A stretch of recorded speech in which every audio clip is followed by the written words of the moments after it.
So what we have, good morning. What we have is some medical information. We've read from the Negro Heritage Library before. Again, this is like a set of books that I found on the ground that was going to go in the trash. And there's so much quality information here. And this particular volume of the book, because it was like 10 books. It was like a whole milk crate full. But this is the American Negro Reference Book, right? So this is copyright 1966. So based on what was going on in the world, I decided to look in the reference book for medical information to see what the book had to say about Black people and medicine.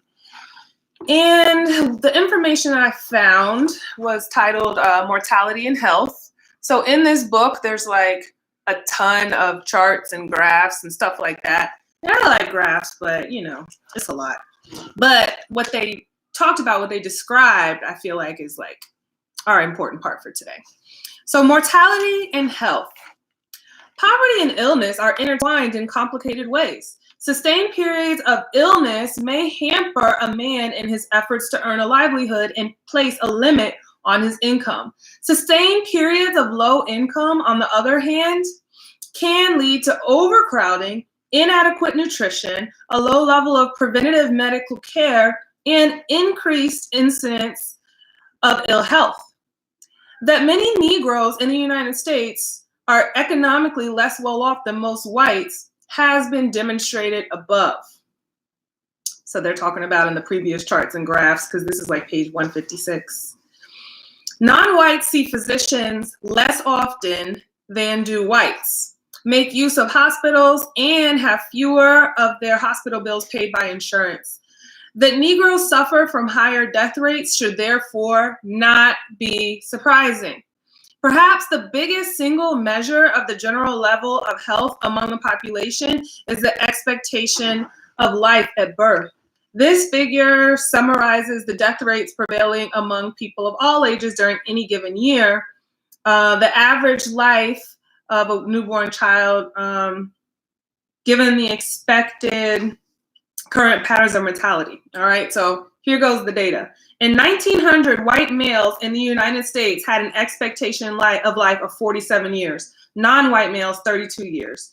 In industrial societies, the figures for women tend to be higher than those for males. Among females, the white figure, 49 years, was nearly half as large as the non-white figure of 34 years. Death rates in white populations had already been falling for many decades prior to 1900 and continue to fall in succeeding years. The trend in life expectancy has been upward, with much annual fluctuation and a large interruption due to the influenza pandemic of 1917-1918.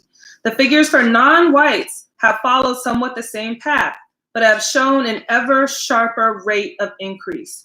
With improvements in levels of living and hygienic knowledge and nutrition, the public health and general medical care, the gap between whites and non-whites was considerably narrowed. In fact, by 1961, non-white females had nearly caught up with white males in life expectancy, 70.0 years versus 70.8 years. Despite the remarkable trend towards the convergence of white and non-white death rates, the gap still exists.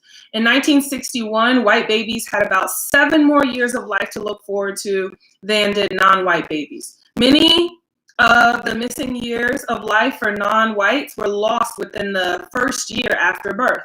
About 23 of every 1,000 white babies do not survive their first year. That figure is nearly twice as high for non-white babies, 43 per 1,000. Infant mortality rates shown in the figure below, have declined tremendously during this century. But during the last decade, there has been a halt in the downward trend, particularly for non-whites, and a widening of the differences between whites and non-whites. A recent study utilizing special tabulations for Chicago has assessed the impact of economic differentials between whites and non-whites on their mortality differential. Using data for 1950, it was shown that virtually all of the differences between whites and non-whites in death rates were attributable to their economic status differences. Within each color group, death rates were higher for those of lower status. If the death rate of the highest status group of whites are taken as the standard, which could be achieved by the rest of the population, then 1/5 of the deaths among whites and 1/2 of the deaths among non-whites were excess deaths that could have been avoided.